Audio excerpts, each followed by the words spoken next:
bonsoir. Bonsoir. Alors moi c'est Sandrine. Et moi c'est Sandrine aussi.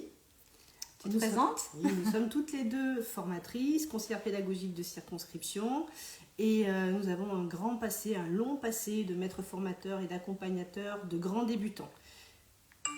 Alors on a été longtemps conseillère pédagogique de circonscription.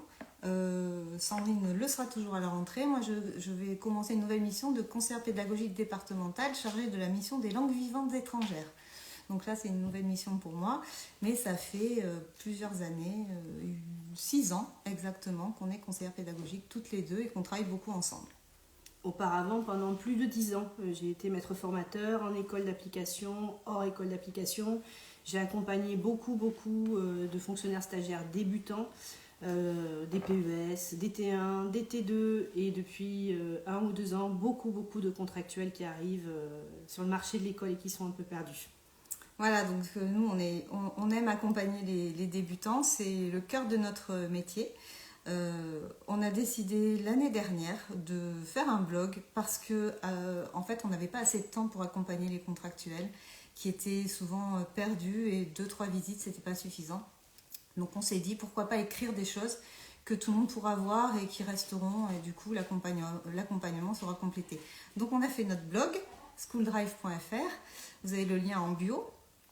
Et sur ce blog, vous allez y trouver des articles divers et variés sur tout ce qui nous passe par la tête, sur tout ce qui peut vous passer par la tête aussi, c'est-à-dire que si vous avez des idées, vous nous le dites, vous nous envoyez un message et puis on essaiera de faire un article dessus ou de répondre à vos questions, voilà.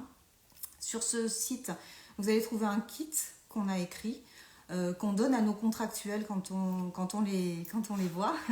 Et voilà, donc du coup on le partage, c'est un espèce de mémo qui va servir à savoir à peu près tout ce qu'il faut savoir d'essentiel quand on rentre dans une classe pour la première fois et qu'on ne connaît pas encore l'école.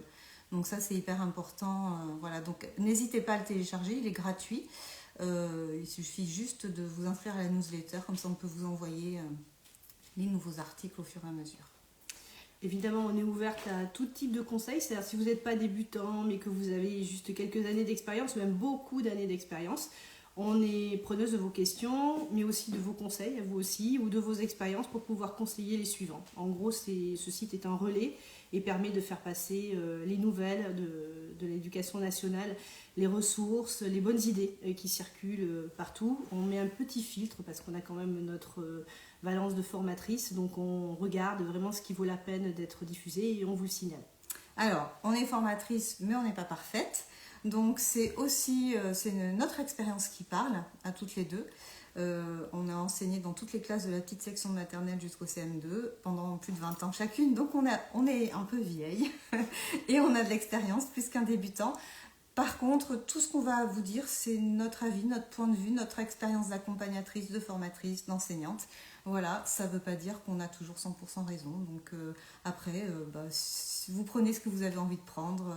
Si vous n'avez pas envie, vous ne prenez pas. Voilà, vous avez aussi votre jugement et chacun sa façon de faire. Voilà, donc on a des questions. Alors on a une assistante qui va nous lire les questions au fur et à mesure.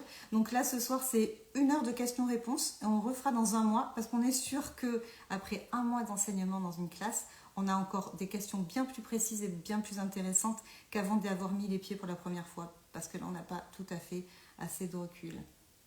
Tout à fait. Si vous avez des questions aussi sur la pré-rentrée, sur la façon de rencontrer les collègues, de vous insérer dans une nouvelle équipe, n'hésitez pas. Même si vos questions vous semblent bêtes ou basiques, n'hésitez pas à les poser parce que c'est un moment qu'il ne faut pas rater parce que le premier jour, en général, les collègues vont se faire une impression et quelquefois, ils la garderont pour le reste de l'année. Donc, il faut vraiment consacrer un moment important à ce moment de rencontre.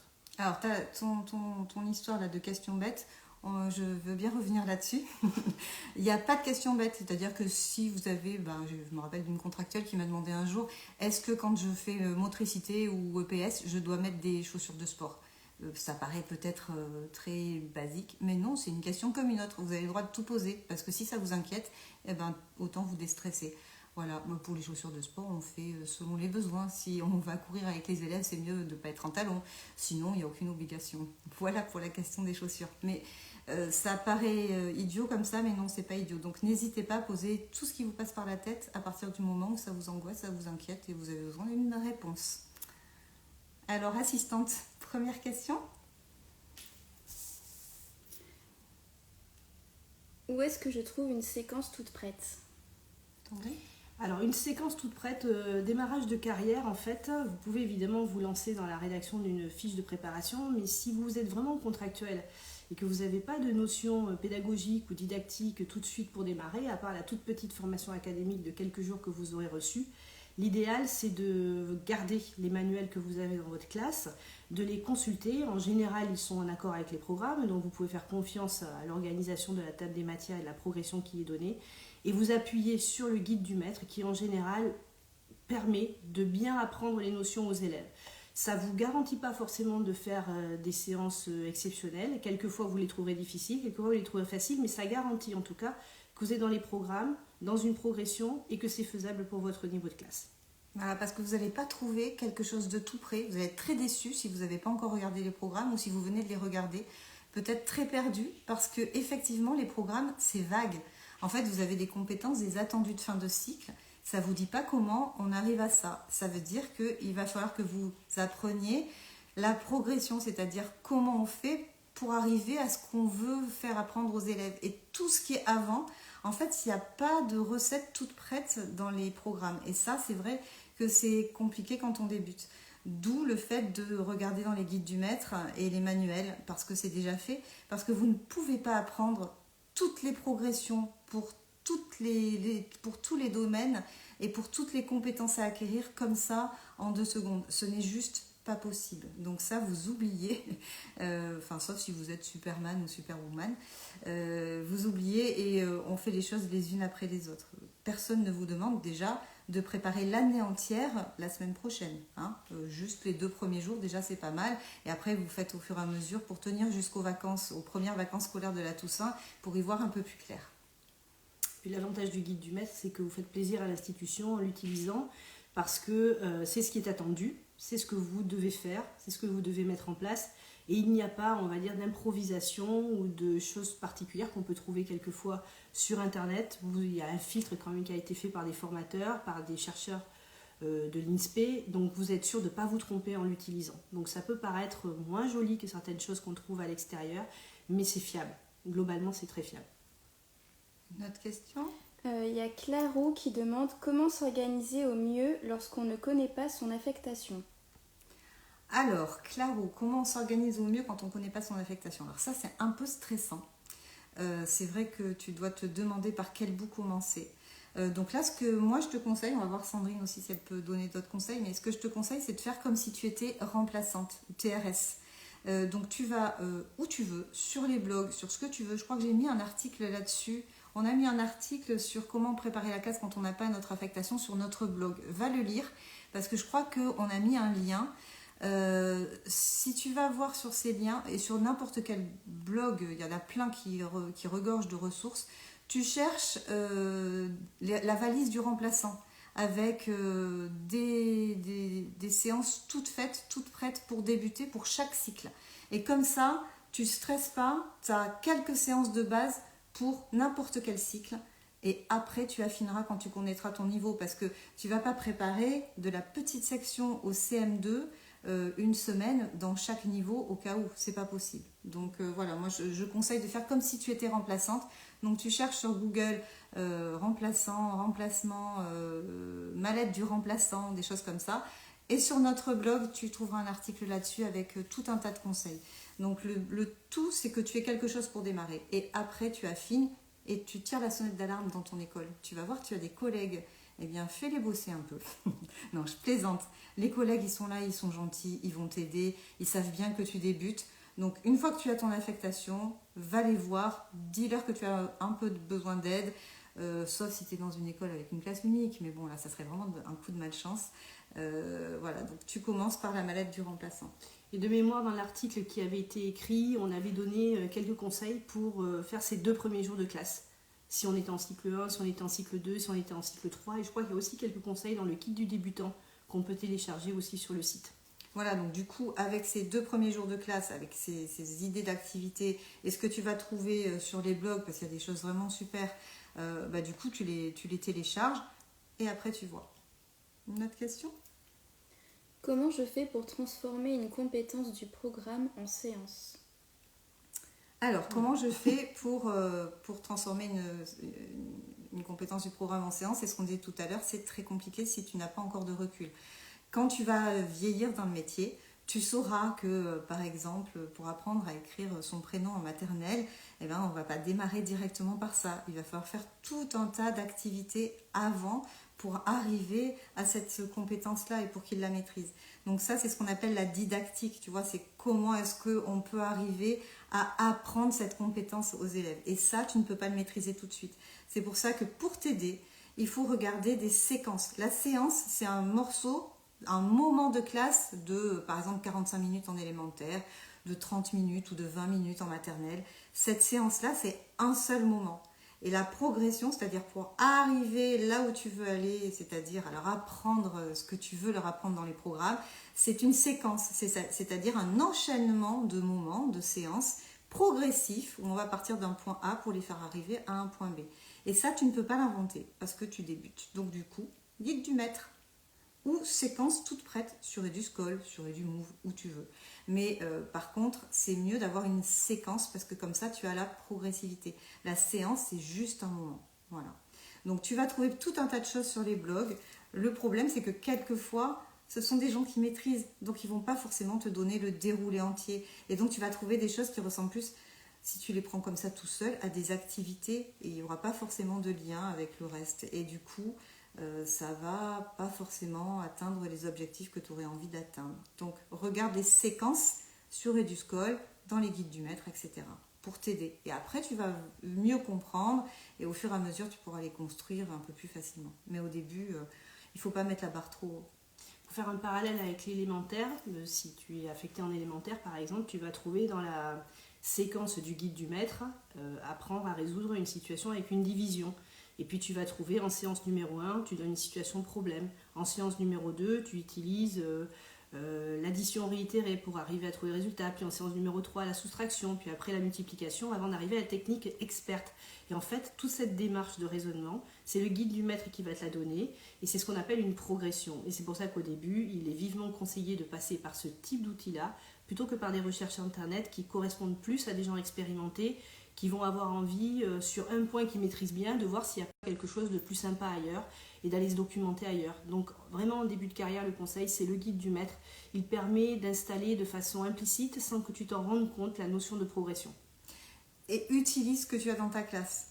Voilà, n'essaye pas de chercher partout sur internet quelle est la meilleure méthode de CE2 pour le français.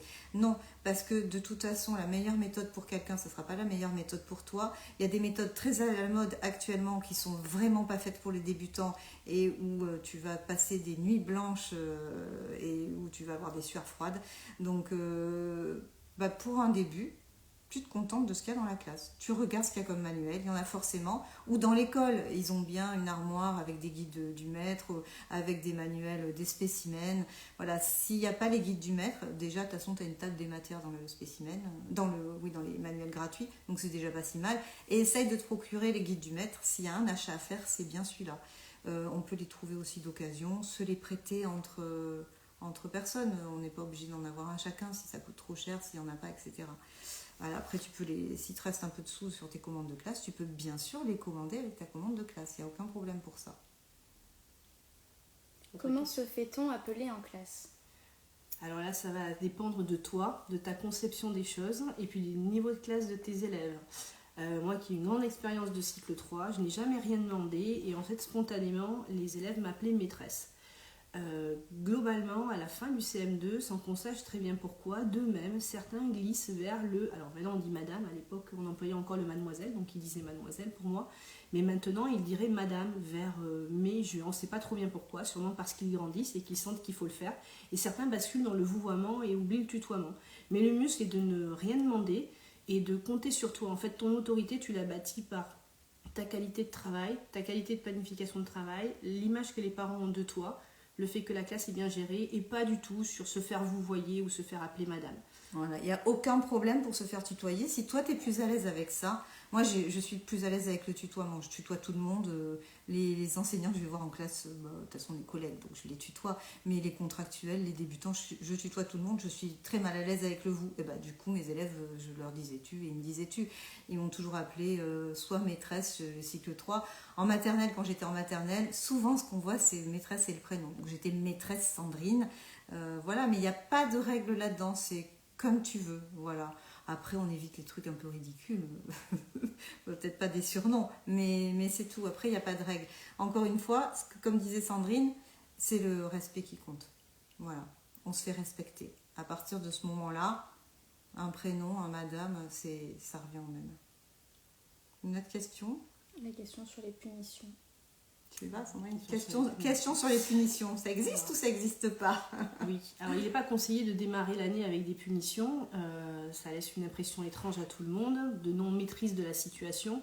Après, quelques parents peuvent apprécier que vous donniez des punitions. Ça leur rappelle un temps plus ancien où il semblait que les choses soient mieux gérées, même si c'est juste une impression. L'idéal, c'est quand même de se poser la question en début d'année, de recevoir ses élèves en leur expliquant qu'il y a des règles de vie en commun, de les travailler avec eux et de bâtir quelque chose de solide là-dessus avec eux. D'anticiper ce qui peut arriver et d'anticiper la réponse que vous aurez à ce moment-là. Sur notre kit, pour débutants, on a fixé quelques points comme ça pour vous expliquer comment on travaille sur règlement d'école, sur règlement de classe et les réactions qu'il faut avoir lorsqu'il y a une infraction au règlement qui est commise. Globalement, je dirais qu'il vaut mieux éviter les lignes qui sont quand même plus de la torture qu'un acte éducatif. Et les punitions collectives, alors ça c'est à bannir, c'est interdit. Mais c'est vrai, hein, c'est clairement interdit par la loi ça. Vous n'avez pas le droit. Et puis en plus c'est souvent ressenti comme quelque chose de hyper injuste. Voilà. Après, en début de carrière, on ne va pas se voiler la face, vous allez avoir des moments de craquage où ils vont beaucoup vous énerver et où vous allez forcément punir. Faut pas non plus, à partir du moment où vous savez que c'est pas comme ça qu'il faut fonctionner et que vous l'avez bien intégré, vous allez trouver des ressources petit à petit, notamment chez vos collègues, qui vont vous expliquer comment ils s'y prennent quand une infraction a été commise. Ça arrive à tout le monde de punir. Moi, j'ai beaucoup puni en début de carrière parce que c'était une solution facile. Et puis petit à petit, je me suis inspirée d'autres méthodes, d'autres façons de faire. Et après, on a l'impression, on ne sait plus pourquoi, la classe roule toute seule et on ne punit plus jamais. Et en fait, on a acquis une solide expérience, mais aussi on a posé les bases du règlement de classe, de la façon dont on gère une infraction quand elle est commise, de la façon dont on en parle avec tout le groupe classe et de comment le groupe classe avance ensemble sans avoir recours à ce genre de solution. Juste une petite parenthèse, quelquefois on se trompe aussi dans son ressenti parce qu'on débute, on ne sait pas, on n'a pas encore de recul. Quelquefois on se dit oh là là, ils sont hyper pénibles aujourd'hui, alors on les punit, on se fâche, on fait des remontrances, on leur dit 10 fois arrêtez, gna gna gna gna. Quand vous avez une classe comme ça, super énervée, super agitée, etc., d'abord, avant tout, on se pose la question. Est-ce qu'on n'est pas loin des vacances et qu'ils sont crevés, donc on paye un peu parce qu'ils sont fatigués? Bon, bah là, il n'y a rien à faire. Peut-être que la solution, c'est de lever un peu le pied, de ne pas leur en demander trop, et ça va peut-être aussi les apaiser. Un petit moment de relaxation, un petit moment de jeu à l'extérieur, quelque chose qui change un peu. Quelquefois, ça peut suffire à calmer une classe sans passer par la punition qui va les énerver encore plus. On peut aussi se dire, bon là ils sont agités, ils n'écoutent rien, ils bavardent. Pourquoi? Est-ce que c'est forcément les élèves qui sont super pénibles, on n'a vraiment pas de chance?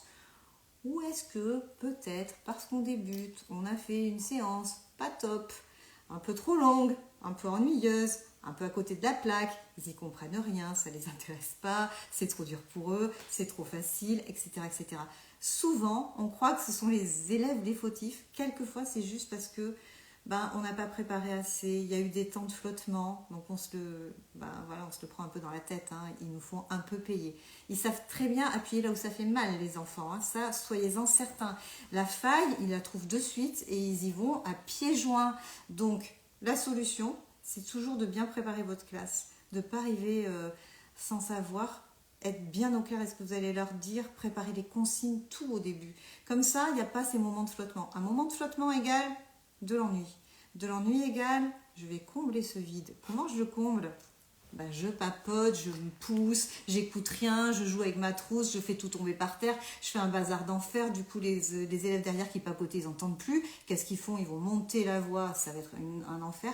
Et donc, vous allez avoir un cafarnaum dans la classe et vous allez pleurer à la fin de la journée parce que vous allez être exténué. Donc ça, on essaye de l'éviter comment? En préparant le plus possible, en se demandant est-ce que ma séance est adaptée, est-ce qu'elle va pas être trop compliquée, est-ce que c'est bien ce qu'ils doivent faire en ce moment, est-ce que c'est intéressant, voilà, est-ce qu'on va les aider, est-ce que j'ai des solutions pour ceux qui sont en difficulté, voilà, c'est des choses comme ça. Et vraiment, le pire ennemi, c'est la longueur en fait. La longueur d'une séance. Ces séances qui durent 1 heure et demie, qu'aiment beaucoup les débutants. 4 heures, j'ai vu une fois. Ah, ça j'ai pas vu ça. Mais 1 heure et demie, quand on commence quelque chose en début de carrière, on a très envie de le finir. On ne conçoit pas qu'il faut savoir arrêter les choses. En fait, au bout de 40 minutes en élémentaire, ils ont déjà lâché. 30 minutes en maternelle, c'est déjà un temps long. Donc on coupe. Voilà. Et on fait le lendemain, on s'en fiche, c'est pas grave si on n'a pas fini tout ce qu'on avait prévu. Ils passent pas le bac à la fin de l'année. Ça, rappelez-vous, il n'y a pas besoin de se stresser. Voilà, parce que 3 heures d'histoire géo, enfin d'une leçon d'histoire, moi je l'ai déjà vu une matinée entière, continuer l'après-midi, c'est juste pas possible, mettez-vous à leur place. Donc, vous avez trop prévu, parce que ça arrivera, vous allez voir, en début, on prévoit toujours trop, c'est pas grave, vous avez préparé d'avance, sans le savoir, pour peut-être toute la semaine, mais c'est pas grave, vous vous arrêtez avant. Voilà, par contre, vous ne coupez pas de façon excédée, vous vous expliquez, voilà, aujourd'hui on a appris ça, ça et ça, on en reparle demain. Voilà. Avec le sourire. Une autre question ? Est-il nécessaire d'avoir plusieurs cahiers organisateurs sur une classe lorsqu'on est en binôme? Alors, cahier organisateur, qu'est-ce qu'on appelle cahier organisateur? Un cahier journal. Un planeur. Alors, on va peut-être parler de ça. Quand on est en binôme, normalement, on va se répartir le travail. C'est quand même bien de savoir, alors ça dépend ce qu'on s'est réparti, ce sont des matières vraiment séparées et on n'a rien à faire les unes avec les autres, soit ce sont des choses qu'on continue sur la semaine. C'est quand même important qu'on sache ce qui se passe, donc c'est bien d'avoir un cahier avec peut-être des notes sur ce qui s'est passé et que voilà, on sache ce qui s'est passé, quelles ont été les problématiques. Imaginons il y a eu un mot d'un parent, vous êtes en classe le mardi et puis votre binôme qui arrive le jeudi, il faut qu'il sache qu'il y a eu un mot des parents qui ont dit qu'à 11h30 l'enfant allait quitter la classe parce qu'il a un rendez-vous important médical, etc. Donc il faut un cahier, hein, si tu es d'accord Sandrine, un cahier de passation, on va dire, de reflet. Mais ça, c'est valable pour tous les gens qui remplacent le TRS, etc. C'est bien qu'il y ait un cahier qui reste en classe. Le cahier journal, il faut qu'il reste en classe aussi. Donc le planeur, trop beau, trop mignon, avec des fleurs partout, là. Le problème, c'est qu'on ne le laisse pas en classe s'il y a le cahier journal dedans. Donc ça, c'est pour soi, si on veut avoir ses listes, etc. Mais un cahier journal, alors comment tu faisais toi? Alors moi, j'avais un cahier journal et j'avoue que je repartais à la maison avec parce que j'avais besoin de le compléter. Le mieux, c'est que quand on quitte la classe, on en laisse une photocopie à celui qui prend la classe derrière. Comme ça, on ramène le sien à la maison. Mais en tout cas, il faut qu'il sache ce qui a été fait. Par contre, si vous répartissez le travail, vous répartissez vraiment le travail. Il ne faut absolument pas que l'un termine ce que l'autre a commencé. Il ne faut pas empiéter sur le travail de l'autre. Donc, on se répartit vraiment bien ce qu'on fait. Et on ne termine pas le travail du précédent. C'est-à-dire, si le précédent n'a pas fini sa conjugaison, vous n'allez pas la finir pour lui. Voilà, c'est lui qui la terminera. Parce que sinon, ça va être le bazar. De toute façon, je repense au cahier journal, il doit rester en classe. Parce que si vous êtes malade, c'est pas votre binôme qui va vous remplacer, c'est un remplaçant.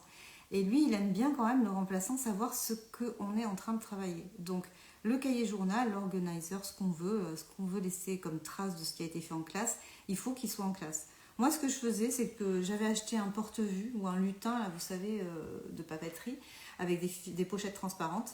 Je faisais ma fiche à la maison, que je mettais dans le lutin ou dans le porte-vue, que je laissais en classe. Donc déjà, c'était moins lourd dans le cartable.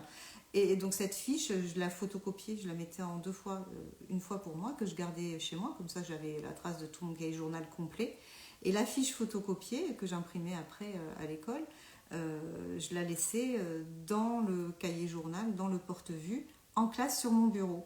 Comme ça, si j'étais malade, il y avait tout ce qu'il fallait pour le remplaçant. Et si j'ai un binôme, forcément, c'est pareil. C'est exactement ce qui s'est passé. Voilà. c'est toujours bien de l'avoir. Après, le binôme, ça ne servira peut-être pas forcément complètement si vous vous êtes répartis les matières. Si on a un qui fait, je ne sais pas si vous êtes en cycle 3, il y en a un qui fait la géométrie et l'autre la numération, c'est pas vital pour lui. Mais c'est important quand même de savoir où est-ce qu'on en est, parce qu'il peut y avoir aussi, je sais pas, votre binôme peut avoir envie de faire un petit projet sur quelque chose, c'est bien qu'il sache où vous en êtes par rapport à ce que vous vous êtes répartis. Donc c'est toujours mieux. Une autre question ? La question sur les affichages, plein d'affichages. Voilà, Sandrine, les affichages ? Alors les affichages, certains peuvent être tout beaux, tout propres, préparés à l'avance, plastifiés. On en trouve beaucoup sur internet, donc ça n'a pas de souci. Les jours de la semaine, les prénoms, étiquettes, tout ça c'est à préparer à l'avance. Quoi que vous construisiez avec les élèves, il faut que ce soit fait avec eux. C'est-à-dire que si vous avez fait par exemple une séance d'histoire sur Charlemagne, l'affichage, la trace mémoire sur Charlemagne, il ne faut pas que ce soit quelque chose de tout beau, tout joli, imprimé sur internet. C'est à vous de voir avec eux quelle image vous allez garder, quelle date vous allez garder, quel petit texte vous allez mettre. Ça se construit avec les élèves. Voilà. Donc sachez que plus les affichages sont beaux et plus ils ont l'air experts, plus il faut s'en méfier. En fait, c'est bien de le faire avec eux, c'est bien de les faire participer. Ils ne s'en souviennent que parce qu'ils l'ont construit avec vous. Voilà, par exemple, le règlement de classe dont on parlait tout à l'heure, moi j'en ai vu là sur les blogs des règlements de classe tout faits. C'est très bien pour vous donner une idée de ce qu'on attend d'un règlement de classe. Mais le plus efficace, c'est de les faire réfléchir sur ce qu'on doit faire et ce qu'on doit éviter de faire en classe. Et comme ça, ils ont vraiment réfléchi, ils ont participé. C'est leur propre règlement et l'affiche, on l'a fait après au propre avec eux, mais à partir de ce qu'ils ont réfléchi eux-mêmes et non pas quelque chose de tout près. Voilà, quand on a une nouvelle notion, on la fait avec eux l'affiche parce qu'on va la compléter au fur et à mesure de la séquence. Si on leur donne tout dès le départ, ça va ressembler à quelque chose de très transmissif et on sait, nous, aujourd'hui, que quand les élèves participent à leur apprentissage, qu'ils sont acteurs, comme on dit, de leurs apprentissages, ils sont bien meilleurs parce qu'ils se sentent beaucoup plus intégrés à leur savoir. Et donc, du coup, c'est mieux. Donc, ça, éviter de tout photocopier à l'avance. Par exemple, les sons en CP, si vous allez en classe de CP, imaginons, ça peut arriver, hein, même en débutant, vous n'allez pas leur mettre sur les murs tous les sons. On le fait au fur et à mesure qu'on les découvre avec eux, parce que sinon on va être noyé sous tout un tas de sons qui ressemblent à rien. Pour eux, ça ne veut pas dire grand-chose au départ, et on ne rentre pas dans une classe avec des affichages partout. Par contre, attention, les affichages, c'est hyper important. Quand vous êtes inspecté par un inspecteur, ou qu'il y a un PEMF qui vient dans votre classe, qu'est-ce qu'il fait en rentrant ? Eh bien, il regarde les affichages. C'est quelque chose qui nous donne beaucoup de réponses sur l'ambiance de la classe et sur la façon de travailler de l'enseignant ou de l'enseignante. Donc, on y fait très attention. Et c'est pas parce qu'il a été fait avec les élèves et qu'il est moche, parce que c'est mal écrit, etc., que c'est pas un bon affichage. Voilà. Donc, il peut y avoir de l'affichage décoratif parce qu'on a fait une super séance d'art plastique et qu'on est fier de ce qu'on a fait. Mais un affichage, la plupart du temps, ça doit être utile. Et ça évolue au fil du temps, donc on ne les garde pas toute l'année, évidemment, parce que les enfants se lassent des affichages qui sont dans la classe. Donc il faut les faire tomber de temps en temps pour en mettre de nouveaux qui correspondent à ce qu'on est en train de faire. Allez, on a plein de questions là. Alors, Josiane demande combien de temps dure l'atelier en petite section, surtout quand on parle des ateliers tournants. Alors, l'atelier en petite section. Alors déjà, en début d'année, ils sont en petite section. Il n'y a pas d'urgence. On ne va pas leur mettre un coup de stress d'entrée. Ils n'ont jamais fichu les pieds dans une classe. Donc l'urgence, c'est qu'ils soient bien dans leur classe, qu'ils comprennent le fonctionnement, qu'ils découvrent l'école, qu'ils découvrent les adultes, qu'ils découvrent les lieux. Et on leur montre ce que c'est qu'un atelier petit à petit, c'est-à-dire qu'on va poser des choses sur les tables, on va leur essayer de les attirer, de les inciter en leur montrant que c'est sympa, qu'il y a des petites choses à faire, qu'on a préparées, sans leur imposer de s'asseoir comme ça directement. Sinon, après, au bout d'un moment, quand ils sont habitués, ils vont venir d'eux-mêmes parce qu'ils ont envie, à cet âge-là, ils ont envie d'apprendre, ils adorent ça, ils sont super contents. Vous allez leur proposer des trucs super chouettes. Donc, tu y vas à fond. Il faut surjouer, hein, il faut les dire, oh, regardez ce que j'ai emmené, il faut vraiment jouer. On est comédien quand on est enseignant et encore plus en maternelle. Donc ça, il faut y aller à fond là-dedans pour que vraiment ils aient envie. Une fois qu'ils ont l'habitude et qu'ils viennent plus spontanément, En gros, on peut commencer par 10 minutes déjà, c'est vachement bien s'ils tiennent 10 minutes en petite section. Après, on passe à du 20 minutes à peu près en moyenne section, jusqu'à du 30 minutes en grande section. Mais ça aussi, ça va dépendre de l'atelier. Quelquefois, voilà, si on voit qu'ils déconnectent au bout de 3 minutes, et ils déconnectent au bout de 3 minutes. Et puis voilà, au début, on ne va rien leur imposer. Les petites sections, c'est surtout apprendre à être ensemble, apprendre les repères de l'école, ne serait-ce que le vocabulaire. Hein. Imaginez, les petites sections, vous allez leur dire le premier jour, tiens, on va aller à la salle d'hygiène. Parce que dans certaines écoles maternelles, c'est comme ça qu'on appelle les toilettes. Vous croyez vraiment qu'ils savent ce que c'est qu'une salle d'hygiène? Enfin, non, on ne dit pas ça. Hein. Et puis tout ce qu'il y a comme matériel dans une classe, il y a plein de choses à découvrir. Donc il n'y a pas d'urgence, pas de stress. L'important pour les petits, c'est qu'ils soient contents de venir à l'école, qu'ils apprennent des choses, mais de toute façon ils vont apprendre, et surtout qu'ils aient tous ces repères déjà en premier. Les ateliers, voilà, on leur donne envie et on prend le temps de les mettre en place. Et une fois qu'ils ont envie, qu'ils ont compris qu'on s'asseyait pour faire des choses avec la maîtresse ou pas, et qu'on devait finir le travail jusqu'au bout, ou essayer au moins, etc. Là, petit à petit, on va pouvoir faire des ateliers tournants. Mais voilà, chacun son rythme. Et après, ça dépend des classes pour les petits. Ça dépend du profil des petits. Parce qu'un petit de début d'année et un petit de fin d'année, ça n'a rien à voir. Donc voilà, il faudra voir aussi en fonction de tes élèves. En tout cas, pas de stress là-dessus. Il y a le temps. Je crois qu'elle stresse aussi sur l'activité musicale. L'activité musicale, c'est quoi la question exacte?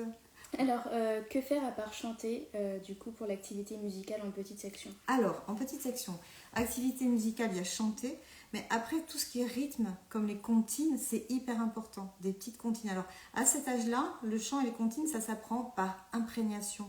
Ça ne s'apprend pas par répétition. C'est-à-dire que si j'apprends à des plus grands une souris verte, je vais leur dire une souris verte, répétez. Et ils vont dire une souris verte qui courait dans l'herbe, chacun son tour, les élèves répètent. En maternelle, on chante avec eux, c'est l'imprégnation. Et à force de nous entendre chanter ou réciter une comptine, ils nous suivent. Parce qu'à cet âge-là, ils sont dans l'imitation totale. Donc on fait quelque chose, ils imitent. C'est pour ça qu'ils adorent les jeux d'imitation, les coins cuisine, les coins bébé, etc. Parce qu'ils font comme les adultes, c'est en nous imitant qu'ils apprennent tout. Donc on leur montre comment on chante une chanson, plein de fois, hein, voilà, et c'est par imprégnation, plein de fois, ils vont s'en souvenir. À part ça, on peut faire ce qu'on appelle les percussions corporelles. Ça marche très bien. D'ailleurs, ça marche très bien quand on veut avoir le silence. Pour les mêmes raisons, en maternelle, ils imitent. Donc, on a un bazar d'enfer au point regroupement. Au lieu de hurler taisez-vous, écoutez, je veux parler, ça sert à rien. On va faire des petites percussions corporelles. On peut faire des choses comme ça, des choses comme ça, des petits gestes avec ses mains. Ils vont faire pareil que vous. On tape sur ses genoux, on tape dans ses mains, puis on retape dans ses genoux. Et vous allez voir tout doucement, ils vont faire exactement la même chose. Et là, après, on peut travailler les rythmes avec ça. Déjà, on a du silence, vous allez voir, c'est magique. Et en plus, on travaille les rythmes. Après, il y a l'écoute. On n'oublie pas de leur faire écouter de la musique. Ça aussi, ça fait partie de l'éducation musicale. Dans un premier temps, c'est déjà pas mal. Les thèmes en maternelle, est-ce que c'est obligatoire? Tu pourras parler des thèmes en élémentaire, je vais faire ceux de maternelle si tu veux. Alors ça aussi, c'est très à la mode de choisir des thèmes pour l'année. Moi-même, j'en ai fait hein, quand j'étais en maternelle. Je me rappelle une année, j'ai fait le thème de l'eau, c'était génial. Mais voilà, il n'y a rien d'obligatoire déjà, ça il faut le savoir. Rien d'obligatoire. Et puis, si on ne se sent pas, surtout on évite. Pourquoi? Parce qu'il faut tenir la route. Une année entière sur un thème, c'est super dur. Après, on peut très bien faire un thème sur certaines matières seulement et pas partout. Parce que le problème, c'est qu'à force de vouloir tout relier à son thème, on finit par oublier complètement qu'on a des objectifs d'apprentissage et qu'est-ce qu'on fait? Des activités en rapport avec le thème qui n'ont plus trop de lien avec les programmes, etc. Donc, on évite. Sauf quand on est super fort et qu'on maîtrise tout. Mais quand on débute, c'est plus difficile. Du coup, les thèmes, c'est pas une obligation. Si on a vraiment très envie, ça peut être sur quelques matières.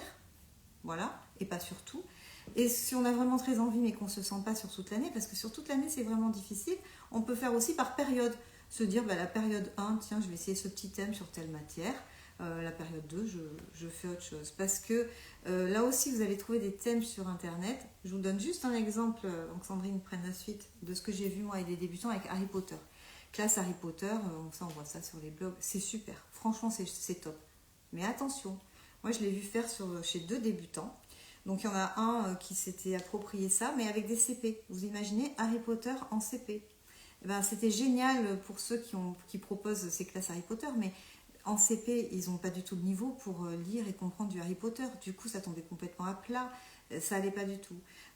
Voilà, après, je l'ai vu faire avec des CE2. C'est pareil, c'est trop dur, Harry Potter. Donc l'enseignante s'en est rendue compte. Elle débutait, mais bon, elle s'est vite rendue compte de la problématique. Elle a réécrit des chapitres d'Harry Potter pour que ça soit adapté. Mais quel est l'intérêt de ne pas lire le vrai Harry Potter? Autant attendre des CM, parce que c'est plus adapté à des CM.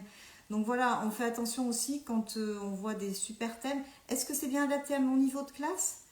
Est-ce que les élèves vont pas se lasser toute l'année sur la même chose?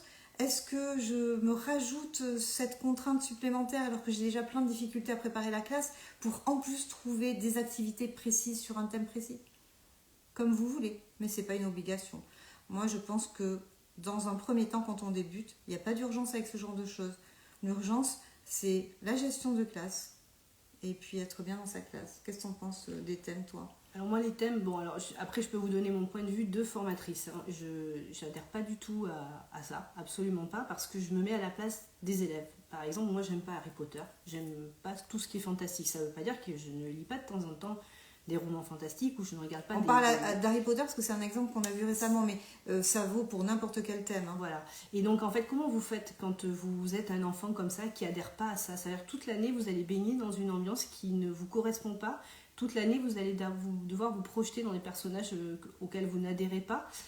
C'est compliqué. Et puis c'est long. Une année c'est long. Et si toute l'année on parle de la même chose tout le temps, quelquefois il n'y a aucun intérêt à transformer une séance de mathématiques en, je connais pas bien Harry Potter, mais je veux dire en potion magique. Il n'y a aucun intérêt à transformer une séance d'EPS en Quidditch ou en je ne sais trop quoi. Faisons simple, les programmes sont déjà assez consistants, assez costauds. Voilà. Il vaut mieux être simple et varié parce que les enfants de cet âge-là n'aiment pas ce qui dure trop longtemps non plus. Sauf si on est très bon, parce qu'il y a des gens très bons. Vous le serez très vite ou un peu moins vite, tout dépend de votre rythme. Chacun son rythme, c'est comme les enfants. Et c'est vrai qu'il y a des enseignants qui sont super forts pour tenir en haleine toute l'année sur un thème, que ce soit une classe Harry Potter ou n'importe quoi d'autre, hein, sur un thème toute l'année sans que les enfants se lassent. Parce qu'ils sont super, parce qu'ils ont une expérience de dingue, ou parce qu'ils n'ont pas d'expérience, mais que de façon très naturelle, ils savent embarquer les troupes. Ça dépend de la personnalité de chacun.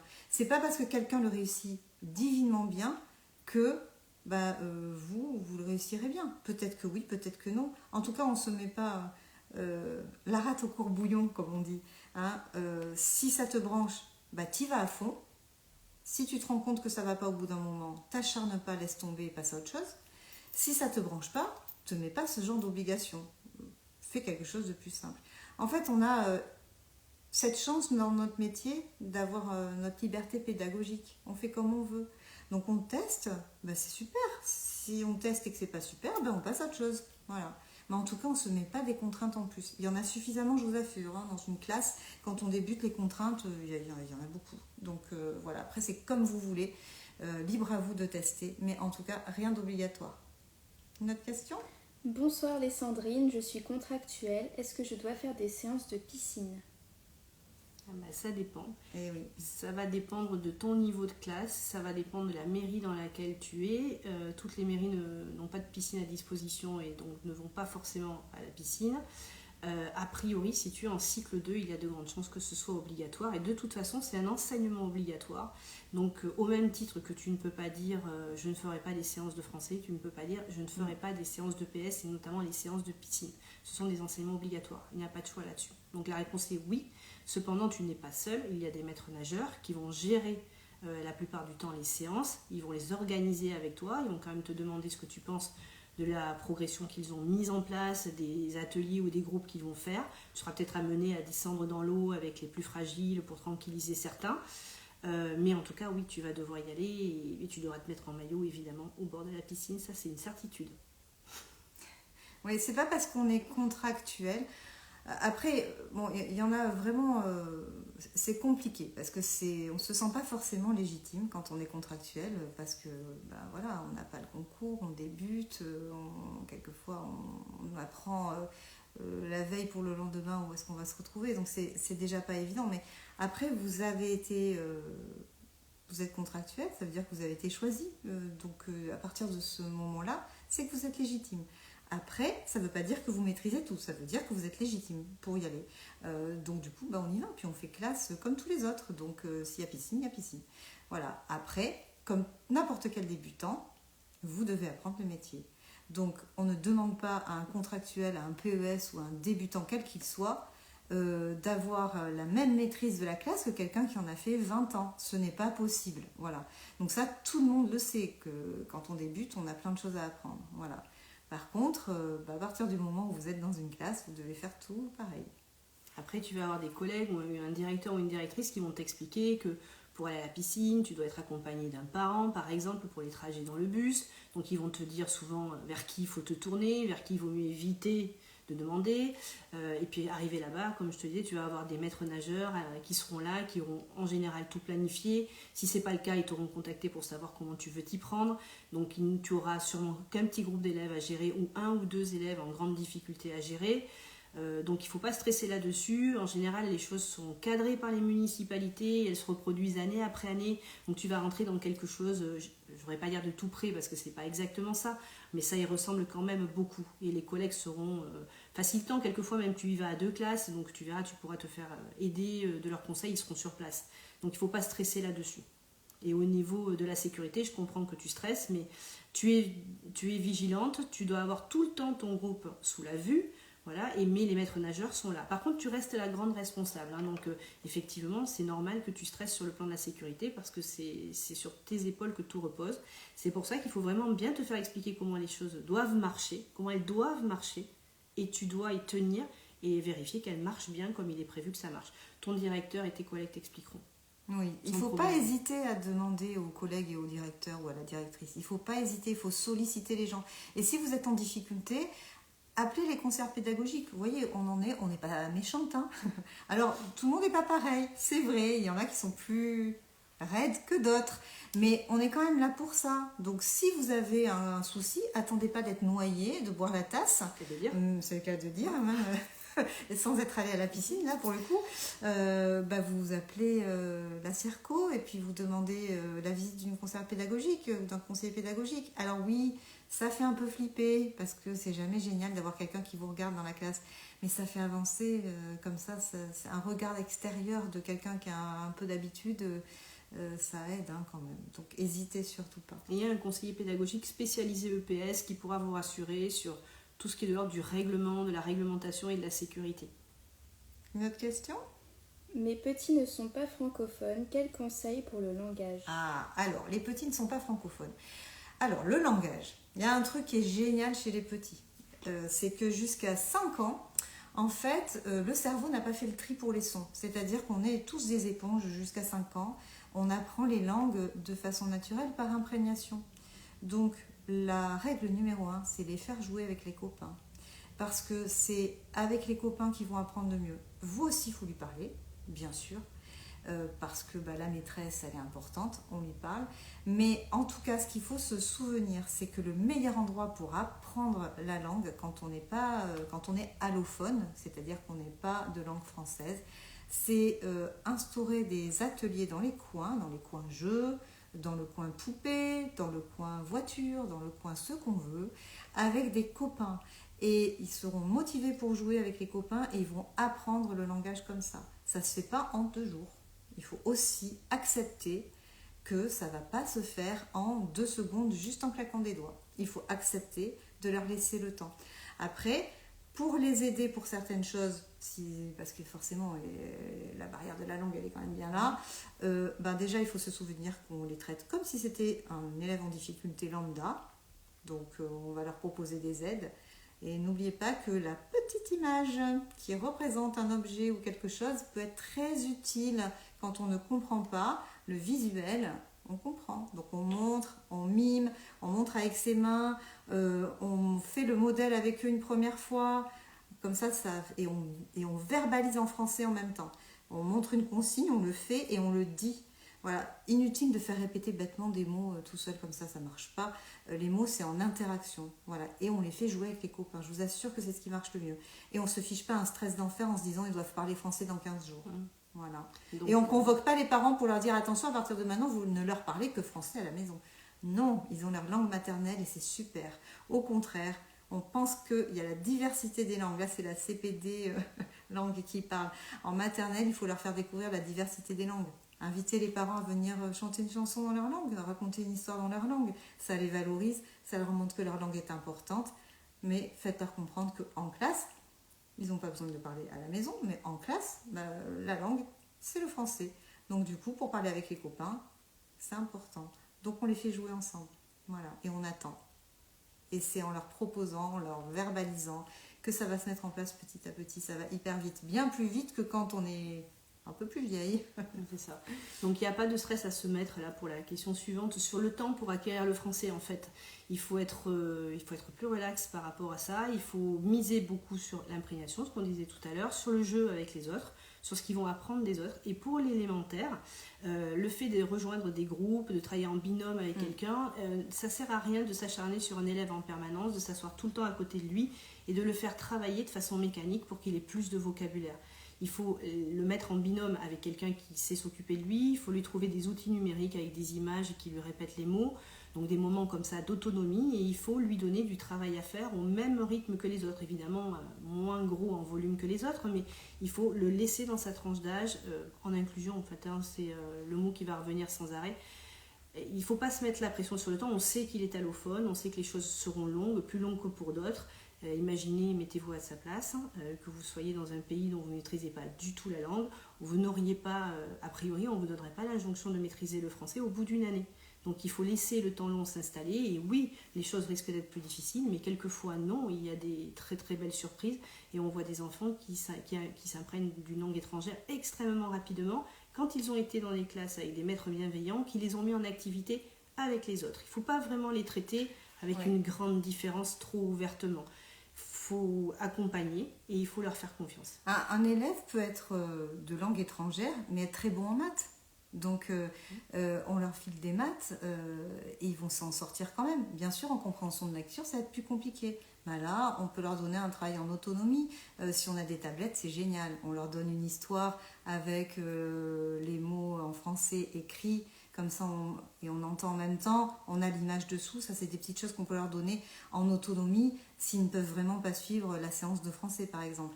Mais dès qu'on peut les intégrer dans une séance, on les intègre. Et ça va venir petit à petit. Toujours pareil, pas d'urgence. Ils vont quand même pas tout perdre. Ça sera un peu plus long que pour les autres. C'est comme un élève en difficulté. On les traite comme un élève en difficulté. C'est ça qui est important.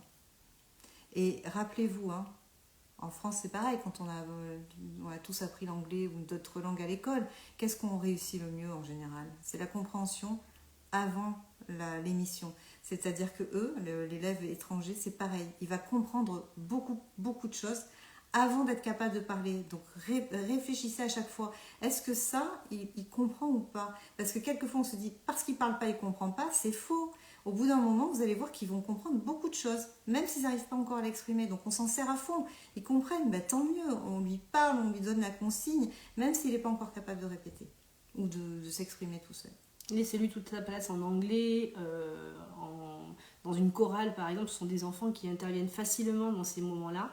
Voilà, mettez-les en valeur dans ça. Et puis là, les commentaires qui apparaissent montrent que quand on ne s'acharne pas sur quelqu'un, à vouloir absolument qu'il travaille exactement au même rythme que ses voisins, a priori, si on lui fait confiance, il progresse. Peut-être qu'à la fin de l'année, il n'aura pas le même niveau que les autres, mais ce n'est pas non plus ce qui est demandé. Oui, c'est pas grave, parce qu'ils ne peuvent pas. Ce n'est pas possible de tout maîtriser. Vous imaginez, vous allez en Chine, vous êtes sûr que vous allez maîtriser le chinois et tous les apprentissages scolaires à la fin de l'année? Non, eux c'est pareil. Donc voilà, on est bienveillant avec eux, on les laisse pas de côté, on les laisse pas tomber, on se dit voilà, cette activité, est-ce qu'il va pouvoir le faire? Non. Donc qu'est-ce qu'on peut lui faire faire en autonomie, à la place? Et ça, il peut le faire avec nous. Au contraire même, il faut qu'il suive, et on y va à fond. Voilà, pour l'intégrer le plus possible. Une autre question? Pour l'instant, il n'y a pas d'autres questions. Vous pouvez les poser dans l'onglet questions ou dans les commentaires et je pourrai les lire à voix haute. Alors, d'autres questions, dans l'onglet questions, vous pouvez les déposer et comme ça, on pourra y répondre. Alors, on refera très certainement un live dans un mois, comme on disait tout à l'heure. vous aurez sûrement plus de questions très précises parce que vous allez être confronté à la vraie vie d'enseignant. Donc là, les problématiques vont pleuvoir. Donc si vous avez des questions qui vous viennent en tête au fur et à mesure, comme je disais tout à l'heure, en MP, et puis nous on les stockera et puis on essaiera au fur et à mesure d'en faire un article ou de répondre sur Insta par une petite publication. Voilà. N'hésitez pas vraiment à aller voir le blog. On se casse la tête à faire des beaux articles. Ils sont beaucoup plus détaillés, c'est un peu les mêmes thématiques mais en beaucoup plus complet. Donc ça donne d'autres infos, d'autres conseils. Voilà, c'est nos conseils de vieilles qu'on partage tout simplement, d'expertes dans le métier. Ouais, experte c'est mieux que vieille. Voilà, et allez télécharger le kit parce que déjà on a essayé de faire un peu le tour de tout ce qui pouvait nous embêter quand on débute. On a essayé de se mettre à la place d'un débutant parce qu'on a été, on a eu des sueurs froides et puis des grands moments de solitude, nous aussi. Donc on sait de quoi on parle.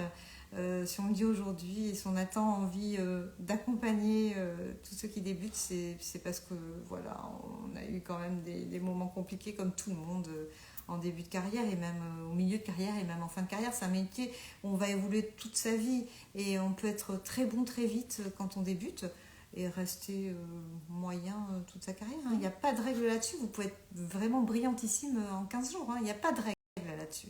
Mais par contre, brillant ou moins brillant, ce qui est sûr et certain, c'est qu'on peut progresser du début jusqu'à la fin. Donc, et il n'y a pas de honte. C'est bien, voilà. Il faut progresser. Ce qui ne va pas, c'est quand on se dit, on baisse les bras et puis on ne prépare rien et on y va les mains dans les poches. Voilà, en face de vous, vous avez des élèves qui doivent apprendre et vous êtes hyper important pour ces élèves. Donc voilà, ça, il ne faut pas l'oublier. Y aller les mains dans les poches, ça peut marcher quand on est très expérimenté et qu'on a une fiche de préparation dans la tête. En fait, finalement, on a intégré des choses au fil de sa carrière et on est capable de faire certaines choses forcément sans les avoir posées sur le papier. C'est très très déconseillé au tout début, vraiment. Et oui, vous allez voir tous vos collègues, ils n'en font pas des fiches de prep. Moi non plus, j'en faisais pas à la fin, loin de là. Moi aussi, j'en faisais plein. Toi, t'en faisais parce que tu avais besoin, mais t'avais besoin d'être rassurée, tout ça. Moi, j'étais vachement plus forte. J'avais pas besoin de fiches de prep, j'étais même post-it. J'écrivais des petits trucs sur les post-it, mais j'avais pas besoin parce que je savais tout ce que je devais faire à mes élèves, je connaissais par cœur. Donc, j'avais pas besoin. Par contre, quand on débute et qu'on connaît pas par cœur, c'est quand même vachement bien d'avoir un petit bout de papier qu'on appelle la fiche de prep pour marquer sa consigne, le déroulé de sa séance, ce qu'on ne doit pas oublier comme matériel, ce à quoi on a pensé pour les élèves en difficulté, pour son élève allophone, qu'est-ce qu'on va lui faire pendant la séance de lecture où il ne va rien comprendre. Ce qu'on a raté, qu'on ne doit pas refaire. Oui, voilà, ce qu'on a raté, qu'il ne faut surtout pas refaire. Quand on a raté, plutôt que de dire « j'ai raté, c'est nul, je suis la plus mauvaise des maîtresses, il faut que je démissionne ». Non, on se dit « bon, allez, j'ai raté, qu'est-ce qui n'a pas marché? Pourquoi qu'est-ce qui a pu bloquer comme ça pour que ça ne fonctionne pas? Est-ce que ça a été trop long? Est-ce que c'était trop dur? Est-ce que la consigne était mal passée? Ils n'ont rien compris parce que je n'ai pas utilisé les bons mots.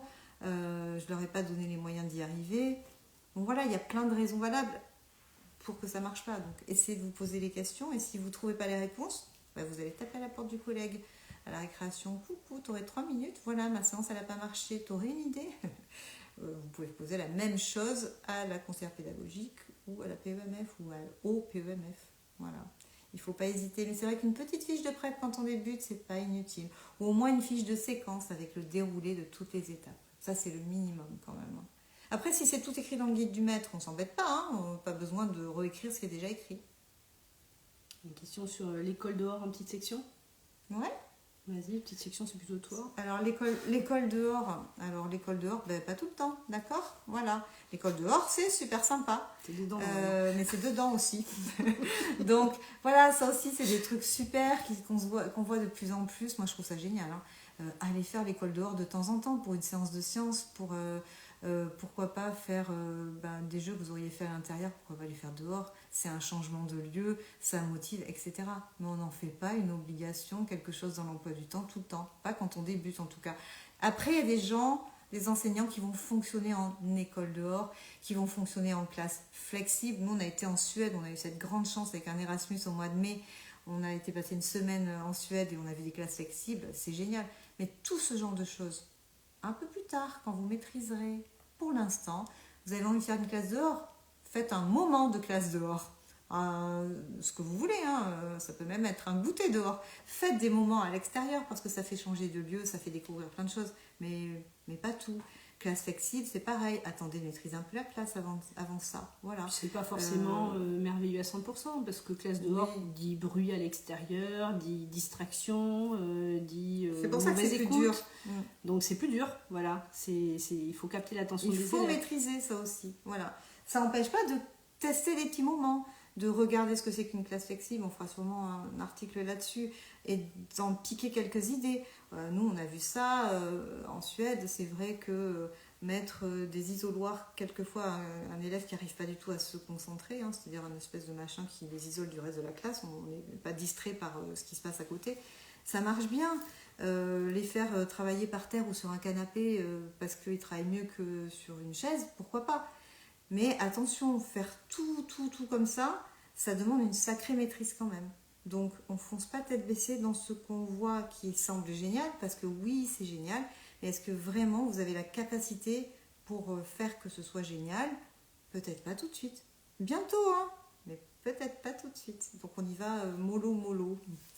Comme les petites sections à leur rythme, bah vous c'est pareil, vous êtes comme des petites sections mais en plus grand, on y va à son rythme. Voilà. Et là non plus, c'est pas parce qu'à côté il y a une classe géniale avec un institut génial qui fait une classe flexible ou une classe dehors ou je ne sais quoi d'autre, qu'il faut se sentir rabaissé et mal. Non, faites bien votre travail, vous allez voir, les enfants vous adoreront parce que vous allez être bienveillant, vous allez faire de votre mieux, il n'y aura pas de problème. Voilà, on ne vous demande pas de briller sur des choses ultra novatrices dès le départ. Puis les grandes innovations, ça plaît beaucoup à certains parents, ça peut déplaire à d'autres. Oui, il y a de tout. Hein. Donc, voilà. Une autre question ? Il n'y a pas d'autres questions pour le moment. Il y a quelqu'un qui a dit que vos articles étaient super.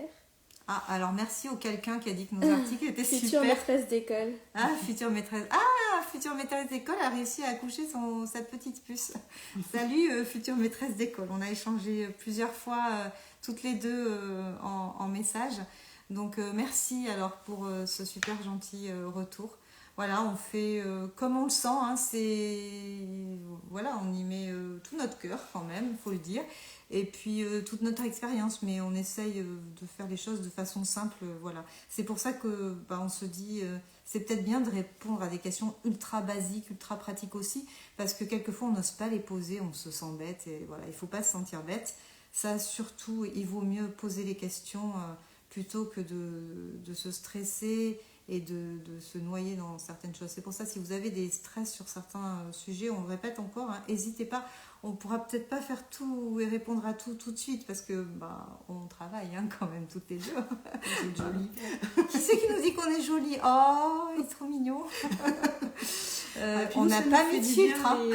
Les questions de débutants, parce que comme on en rencontre souvent et qu'on est amené à en rencontrer de plus en plus souvent puisqu'on va suivre les contractuels, on a tellement suivi les expérimentés quand on est conseiller pédagogique que quelquefois ça nous fait du bien d'avoir des questions basiques données par vous, parce qu'on peut s'entraîner aux réponses qu'on va nous poser en classe. Ça nous permet de rester connecté avec la jeunesse. Ça ne veut pas dire forcément que vous êtes jeune en âge, mais en tout cas débutant, c'est ça, la jeunesse du métier. On a besoin de rester connecté avec ça. Et les questions qui vous semblent les plus basiques nous apportent beaucoup, parce qu'elles nous permettent d'anticiper d'éventuelles questions on nous posera nous dans notre propre métier sur le terrain. Et rappelez-vous, c'est comme en classe où on vous demande d'être bienveillant, c'est hyper important. Mais en tant que formateur, on nous demande aussi d'être bienveillant. Donc n'ayez pas peur même si c'est vrai que c'est compliqué d'avoir quelqu'un en classe, je vous assure que ça peut faire vraiment gagner du temps, parce que nous, on a un œil, un regard, on sait un peu plus rapidement ce qui ne fonctionne pas. Donc on peut vous dire, voilà, c'est à cause de ça que ça ne fonctionne pas. Et quelquefois, il ne suffit de pas grand-chose pour enlever le grain de sable qui empêche d'avancer. Donc, normalement, alors après on est tous des êtres humains, donc ça passe plus ou moins bien avec certaines personnes, c'est vrai, c'est pas une obligation que ça soit parfait, mais normalement un formateur doit être bienveillant aussi, voilà. Donc nous on l'est, il n'y a pas de raison que tout le monde ne le soit pas, quelquefois ça peut être moins simple. En tout cas voilà, si jamais vous ne vous retrouvez pas avec votre formateur, vous n'osez pas lui parler, c'est dommage, parlez-lui, posez-lui des questions, et encore une fois, allez avec vos élèves, avec vos collègues, posez-leur des questions, voilà, entraidez-vous C'est quand même pas simple l'école. Et ce qui est bien, c'est qu'on n'est pas tout seul, normalement, sauf quand on est dans une classe unique. Mais bon, j'espère que ça vous arrivera pas. On n'est quand même pas tout seul, donc voilà, ça, c'est ça qui est important. Et puis, si vraiment ça marche pas, encore une fois, on se dit aussi, si on peut aider aussi, nous, on se dit qu'on n'a pas assez de temps pour aider nos petits contractuels et nos petits débutants. Voilà, sur le blog, ça nous permet d'aider plus de monde et de façon plus régulière, donc profitez-en. Voilà. Encore une dernière question ou il n'y en a plus? Future maîtresse d'école demandait: vous êtes dans quelle académie? Je vous ai prise en cours de route après le dodo de ma fille. Alors, c'est vrai qu'on n'a pas dit dans quelle académie. Alors, on est bordelaise. Ouais, Gironde. On est donc dans l'académie de Bordeaux en Gironde. Voilà. Depuis, pas toi depuis le début, mais moi depuis le début. Donc, ça fait quand même... pas loin de... Enfin, oui, je suis, je crois que j'ai 27 ans d'ancienneté, hein, ça commence à faire. Ah, t'es plus vieille que moi. Non, pas en âge, mais on est pareil, mais en ancienneté, ouais. Et donc, du coup, dans l'académie de Bordeaux, voilà. Ouais, moi, je suis passée par l'académie de Versailles avant, pendant un petit nombre d'années, presque 15 ans, et 10 ans en Gironde, voilà. Oui, on a deux, trois idées en tête de ce qui peut se passer en classe et de toutes les choses compliquées qu'on peut avoir à affronter quand on débute. Mais rappelez-vous d'un truc, hein, il y a un truc hyper important et on finira peut-être après là-dessus, sauf s'il y a une autre question, mais prenez votre pied, hein, parce que quand même l'important c'est de se faire plaisir aussi. Quand le travail c'est 42 années, peut-être même plus après, donc il faut quand même que ça plaise.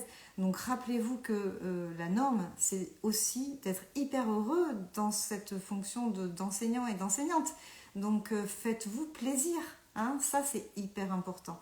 Donc pour se faire plaisir, il faut être détendu, déstressé, il faut dormir la nuit et pas se mettre une pression d'enfer. Voilà, ça aussi c'est super important. Parce que nous on a stressé au début, mais on est plutôt détendu hein, maintenant. Oui, moi je stresse et je suis détendue les deux en même temps, tout le temps.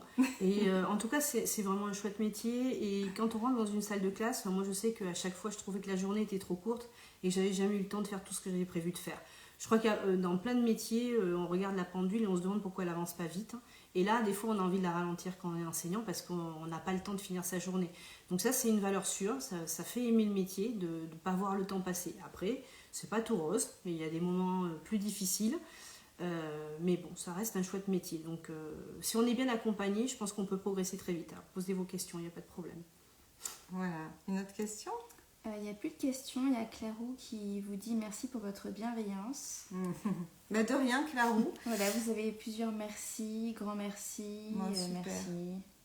Super, merci à vous de nous avoir écoutés. Et puis on se retrouve avec plaisir dans un mois pour, après un mois d'expérience, où est-ce qu'on en est. Et là, je pense que vous aurez des questions super pratico-pratiques et super précises.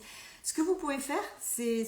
Quand vous êtes en classe et vous avez un gros souci, vous notez votre gros souci sur un bout de papier et comme ça, vous savez tout ce qui vous pose problème. Et donc, dans un mois, si vous êtes d'accord, on vous préviendra un peu à l'avance et on en rediscute. Voilà. Et entre-temps, si vous avez des sujets qui vous perturbent, qui vous passionnent, qui je ne sais pas quoi, encore une fois, en MP, et nous, toutes les semaines, on produit un article sur le blog. Donc voilà, on a plein d'idées, mais après tout, on peut aussi changer d'idée et garder quelque chose pour plus tard si on trouve que votre idée est plus importante, parce que c'est aussi vous qui savez ce dont vous avez besoin quand vous débutez. Nous, on se met dans votre peau, mais encore une fois, vous avez des préoccupations aussi plus précises en fonction de votre niveau. Donc n'hésitez pas. Voilà.